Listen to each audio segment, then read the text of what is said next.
Hello student, in this lecture we will discuss about latent heat of vaporization. इस lecture में हम discuss करेंगे latent heat of vaporization. हमने इस beaker के अंदर सॉलिड लिया है और इसको क्या किया जा रहा है, कंटिन्यूसली हीट किया जा रहा है. और जब हीट कर रहे हैं तो we can see temperature starting में क्या हो रहा है, इंक्रीज हो रहा है और उसके बाद it reaching the 0 degree Celsius. जब ये टेम्परेचर बहुत ज़्यादा 0 डिग्री सेल्सियस पे तो फर्दर ऑन टेम्परेचर के अंदर कोई भी इंक्रीजमेंट नहीं होती है. तो क्वेश्चन अराइज होता है where the heat energy is going. तो जो अमाउंट ऑफ एनर्जी हम सप्लाई कर रहे हैं वो एनर्जी जा कहाँ पे रही है. तो यहाँ पे हम देख सकते हैं कि जो अमाउंट ऑफ एनर्जी हमने सप्लाई की है उस केसेस में हो क्या रहा है, पर्टिकुलरली जो हमने अमाउंट ऑफ एनर्जी सप्लाई की है अब वो जाती कहाँ पे है. तो क्वेश्चन ये अराइज होता है. तो यहाँ पे हम देख सकते हैं हमने एक सॉलिड आइस का स्ट्रक्चर लिया है. ठीक, ये है सॉलिड आइस के पार्टिकल्स.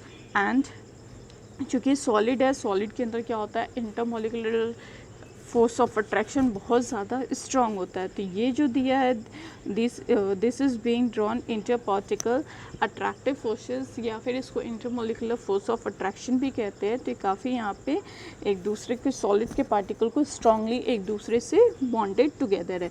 प्लस इसके पार्टिकल्स अपनी पोजीशन पे क्या कर रहे हैं, जब हीट किया जा रहा है तो इस पार्टिकल्स को काइनेटिक एनर्जी मिल रही है. Due to kinetic energy in particles का रैंडम मोशन क्या हो रहा है, बहुत फास्ट हो रहा है और ये पार्टिकल्स अपने यहाँ पे रैंडम मोशन कर रहे हैं. तो जो अमाउंट ऑफ एनर्जी हम सप्लाई कर रहे हैं while we are supplying the amount of energy, जो हमने अमाउंट ऑफ एनर्जी सप्लाई की है वो यूज़ हो रही है इसी में, किस में यूज़ हो रही है, इस बॉन्ड को ब्रेक डाउन करने में. The amount of energy we are supplying it is utilize by this bond to break down this intermolecular force of attraction को लूज़ करने के लिए, तोड़ने के लिए अमाउंट ऑफ एनर्जी क्या हो रही है, यूटिलाइज हो रही है. पार्टिकल्स अपनी पोजीशन पे मूव कर रहे हैं. देखिए हमने एनर्जी प्रोवाइड की तो ये जो है टेम्परेचर क्या हो रहा है, कंटिन्यूसली इंक्रीज़ हो रहा है.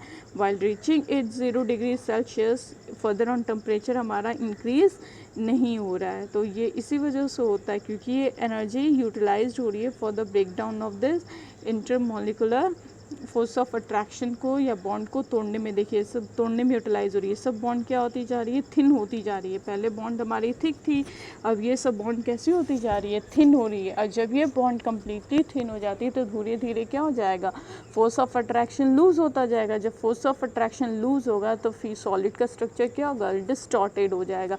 अब यहाँ पे सॉलिड का स्ट्रक्चर क्या हो रहा है, डिस्टॉर्टेड हो रहा है. ये जो सॉलिड का स्ट्रक्चर है हम देख सकते हैं क्या कि ये जो स्ट्रक्चर हो रहा है डिस्टॉर्टेड हो रहा है, जिस वजह से हमारा जो स्ट्रक्चर है वो कोलैप्स करने लगा है. दैट मीन्स टूटना स्टार्ट हो गया है. और जब ये कम्प्लीटली सॉलिड कोलैप्स करना स्टार्ट कर देता है तो किस में चेंज होना स्टार्ट हो जाएगा, it will change into liquid state. अभी इसके स्ट्रक्चर टूट रहे हैं, इंटरमोलिकुलर फोर्स ऑफ अट्रैक्शन कैसा हो चुका है, वीक हो चुका है.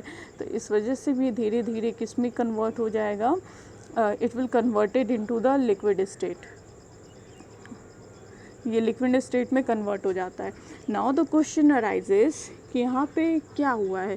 तो दो अमाउंट ऑफ एनर्जी यहाँ पे यूज़ हुई है या जो अमाउंट ऑफ एनर्जी यहाँ पे लगी है, that amount of energy is known as latent heat of fusion. उस अमाउंट ऑफ एनर्जी को हम क्या कहते हैं, we generally call latent heat of fusion.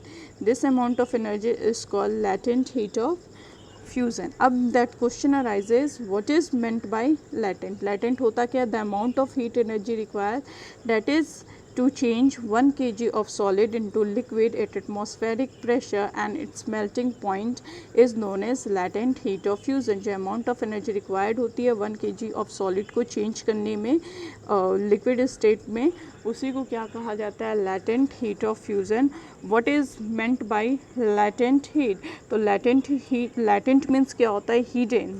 hidden means वो amount of energy जो हमको दिखती नहीं है. तो जब हम आइस को स्टार्टिंग में हीट कर रहे हैं तो टेम्परेचर 0 डिग्री सेल्सियस तक जा रहा है और जब वो 0 डिग्री सेल्सियस पे कम्प्लीटली पहुंच जा रहा है तो उसके बाद टेम्परेचर में कोई भी इंक्रीमेंट नहीं हो रहा है. तो एनर्जी क्या है, हमारी छुपी हुई है, इसीलिए इसको क्या कहा जाता है, लैटेंट कहा जाएगा.